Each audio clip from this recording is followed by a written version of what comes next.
This is Candace Peterson, and I am recording my Maps of the West assignment for History 4600. The first thing that I mapped were the trails and routes.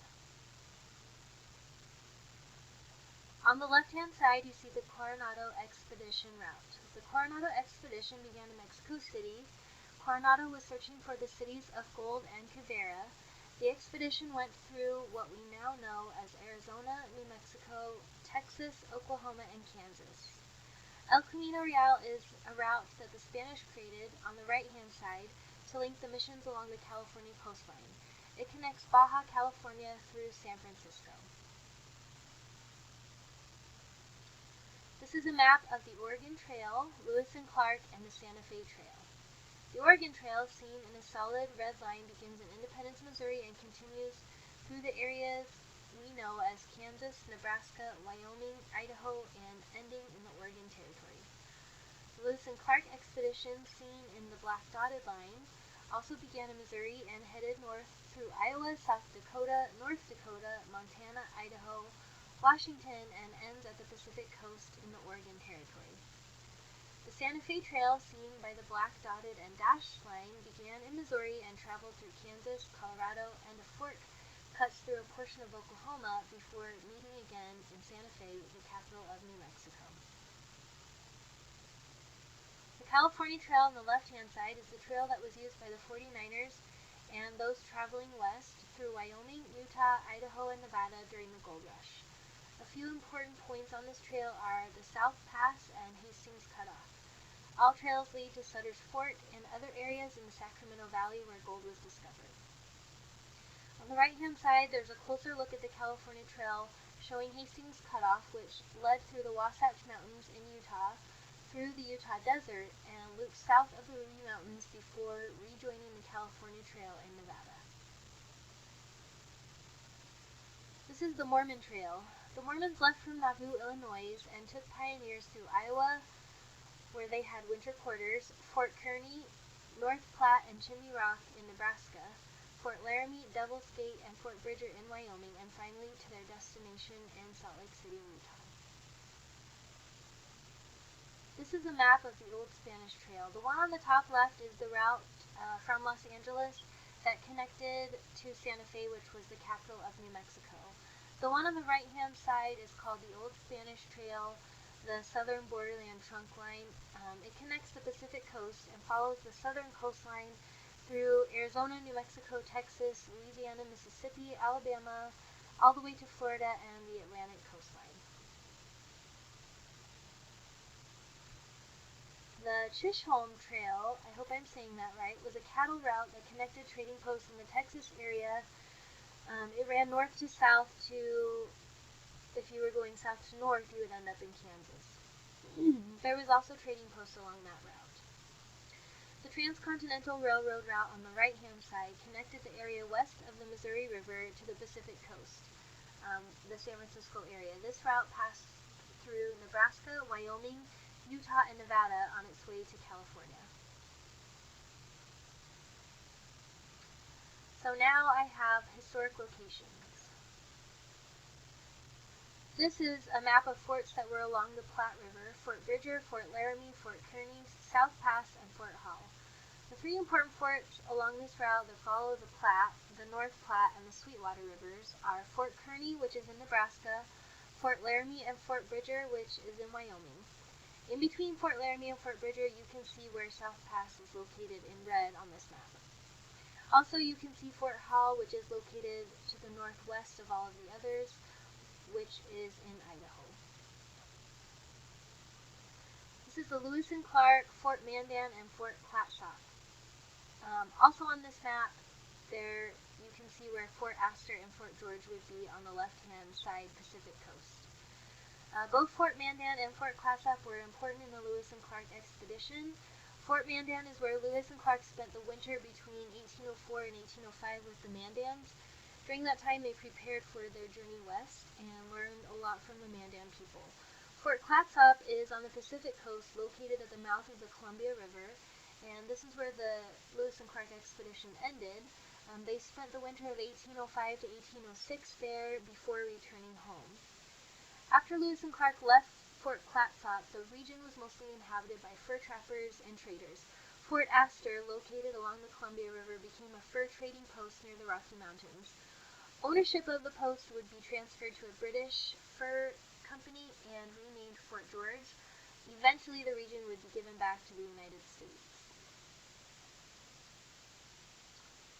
This is a map of Fort Union and Fort Abraham Lincoln. Fort Union on the left-hand side is found along the Missouri River.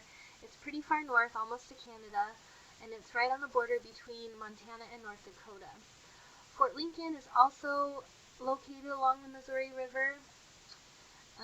It's farther south than Fort Union, and it is near Bismarck, North Dakota. The next slide shows forts that are along the Santa Fe Trail. Fort Union, Bent's Fort, and Fort Lyon.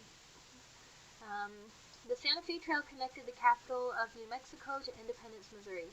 The northern fork of this trail takes you to Bent's Fort and Fort Lyon, both located in Colorado.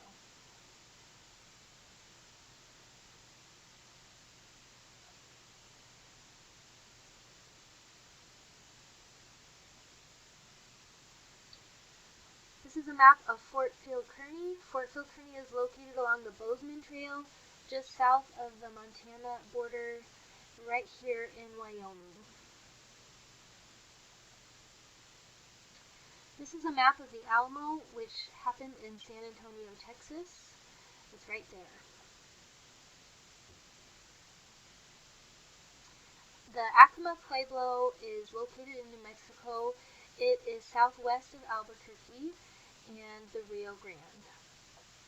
I did kind of a close-up here so you could see, and then a larger scale.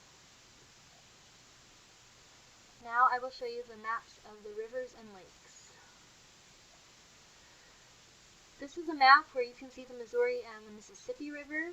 Many trails and forts are located along these rivers. The Mississippi is farther to the east and runs more north to south, and it goes through Wisconsin, Minnesota, Iowa, Illinois, and Missouri.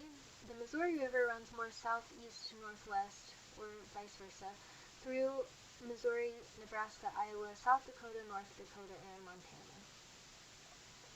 This is a map of the Ohio River, which runs through Pennsylvania, West Virginia, Ohio, Indiana, Kentucky, and Illinois before it connects to the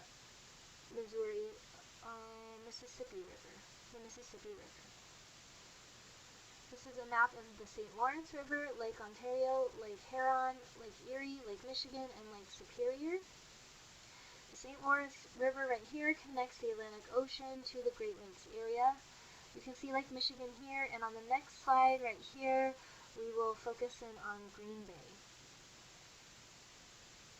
This is a map of Green Bay with Lake Michigan being over here, and then around in this little inlet is what we call Green Bay. It is in Wisconsin and Minnesota area. This is a map of the Yellowstone River. On the left side you can see just the map of Montana and the rivers and lakes in that region. Here you can see the Yellowstone River. There's also the Rosebud River that goes south, and the Bighorn River that goes south off of the Yellowstone River.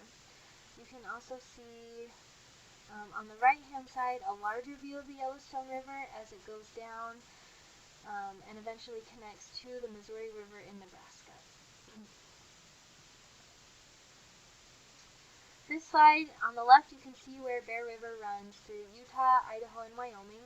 You can also see where Bear Lake is located between Utah and Idaho. The map on the right shows the Bighorn River in Montana and Wyoming, as well as where it connects to the Little Bighorn up here and the Yellowstone River. This is a map of the Snake River. You can see over here where it starts in Wyoming, cuts through Idaho, Oregon, and ends in Washington. This is the North Platte River. It's located in Nebraska and Wyoming. This is the Red River. It flows through Texas and Oklahoma towards the Gulf of Mexico. You can also see the Rio Grande, the Snake, the Yellowstone, Platte, Missouri, Ohio, Mississippi, and the Colorado rivers on the right-hand map. The left-hand side shows just the Red River. This is the Rio Grande and I don't know how to say it, Nueces River. The Rio Grande goes from Colorado, New Mexico, through Texas, and ends in the Gulf of Mexico. The one on the right shows where the Nueces River is as well, right here in this region. And it also shows pretty clearly how the Rio Grande is the delineator between the Republic of Texas, what is now the United States, and what is Mexico. This is the Gila, Colorado, and Green River. The map on the left shows the Gila River as it runs through New Mexico and Arizona here. You can also see where it connects to the Colorado River here. The map on the right shows the Green River up here as it runs through Wyoming and Utah. The Colorado River as it runs through Utah, Arizona, Nevada, and Colorado. Finally, this is the Columbia and Humboldt Rivers. The left map shows the Columbia River as it flows from Canada through Washington and Oregon to the Pacific coast. The one on the right shows the Humboldt River. The Humboldt River does not have an outlet to the Pacific Ocean. It runs across Nevada and into Humboldt Lake and this area known as the Carson Sea.